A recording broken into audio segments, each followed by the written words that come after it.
Precisamente Milos Alcalay fue embajador de Venezuela en Israel, además, por eso hablaba muy bien de Brasil, porque pudiste conocer la mentalidad brasileña y sobre todo Itamaraty. Es interesante de explicarle a nuestro público lo que es Itamaraty.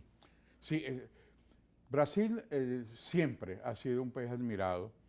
Henry Kissinger, en una de las frases de hace varias décadas, señaló: donde se inclina el Brasil, se inclinará el resto de América Latina. Independientemente de que sea el Brasil de la época del imperio, o el Brasil de las dictaduras militares, o el Brasil socialista, o el Brasil liberal, conservador, el Itamaraty es la escuela de diplomáticos, es la escuela creada por el barón de Río Branco y que ha tenido el acierto de formar a diplomáticos de Estado.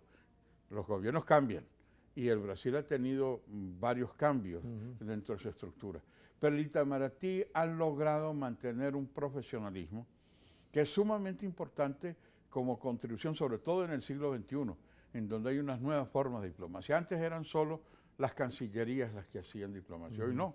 Hoy, hace poco te escuchaba todo el aporte de asociaciones no gubernamentales, el aporte de la diplomacia de ONGs, el aporte de la diplomacia parlamentaria, el aporte de los trabajadores organizados. Es decir, y para eso tú necesitas tener, y el Brasil lo ha tenido, y por eso señalaba yo antes la atención de que los jefes de Estado, los jefes de gobierno puedan escuchar al profesionalismo y no tratar de hacer, como muchos han querido, de arriba hacia abajo. Es decir, entonces el secreto de la diplomacia brasileña ha sido formar muy buenos profesionales, es lo que debe hacer un diplomático de carrera, irse formando, y evidentemente cada gobierno tendrá sus prioridades, sus orientaciones, pero siempre en el respeto del derecho internacional, en el respeto de los principios y valores de la Carta de Naciones Unidas o de las cartas regionales.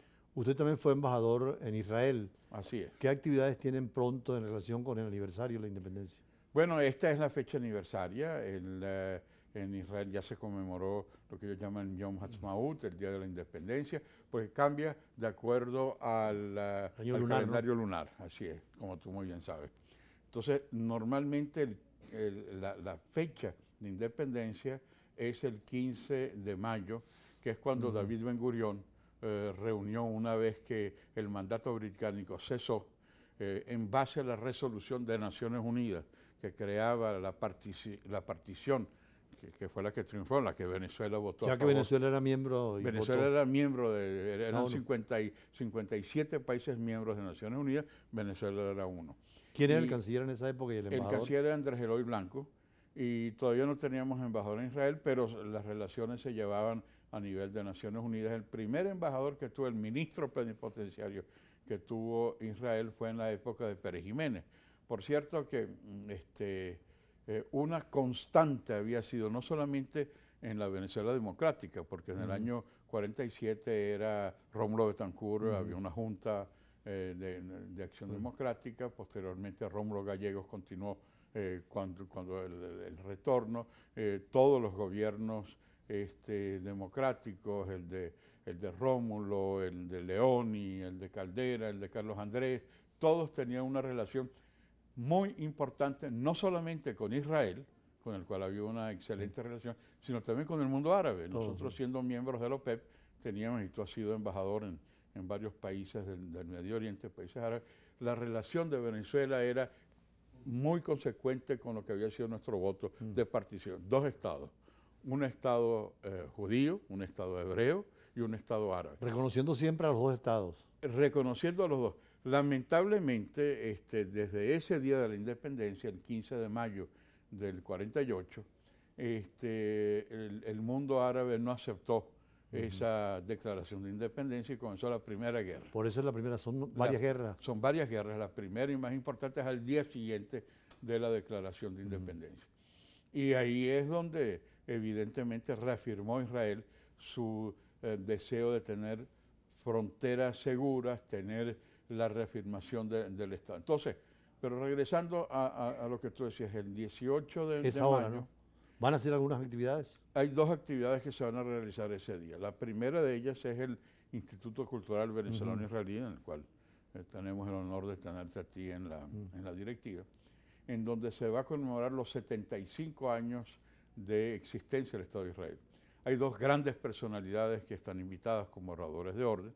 El primero es su eminencia, el cardenal Porras, quien va a hacer el discurso de orden principal en Tierra Santa, todo lo que significa Tierra Santa para los católicos, todo lo que significan los lugares santos. Y el segundo es un gran diplomático que tú lo has tenido a ti en tus espacios, que es el embajador de Francia, el embajador Nadal.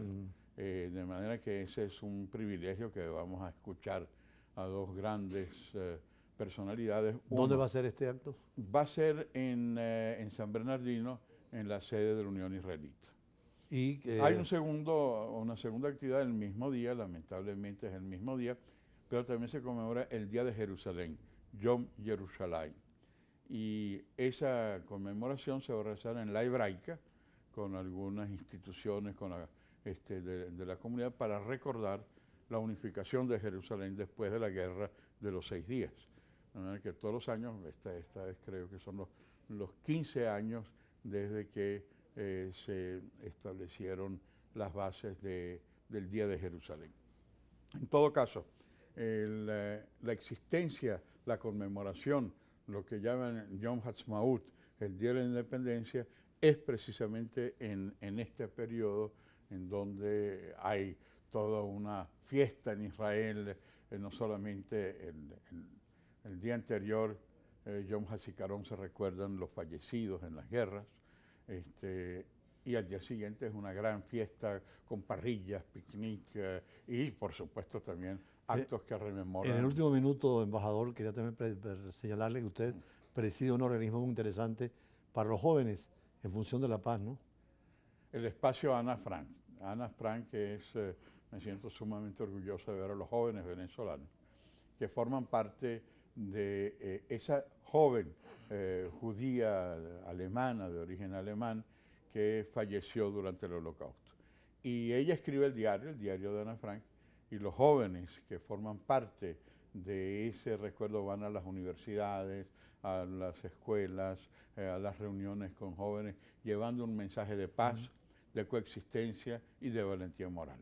De manera que cuando yo veo estos jóvenes venezolanos, que no son judíos, jóvenes venezolanos que se acercan a realizar lo que ellos llaman las embajadas de la coexistencia, de llevar adelante, de construir un mundo de paz, bueno, nos llena de estímulo presidir una organización de jóvenes tan bien volcados hacia la defensa de los derechos humanos, de la paz. Muchísimas gracias, embajador Milos Alcalay, quien fue precisamente representante de Venezuela en Naciones Unidas, vicecanciller de la República. Nosotros vamos más adelante, después de los compromisos comerciales, a notas del día en la agenda internacional. Ya regresamos.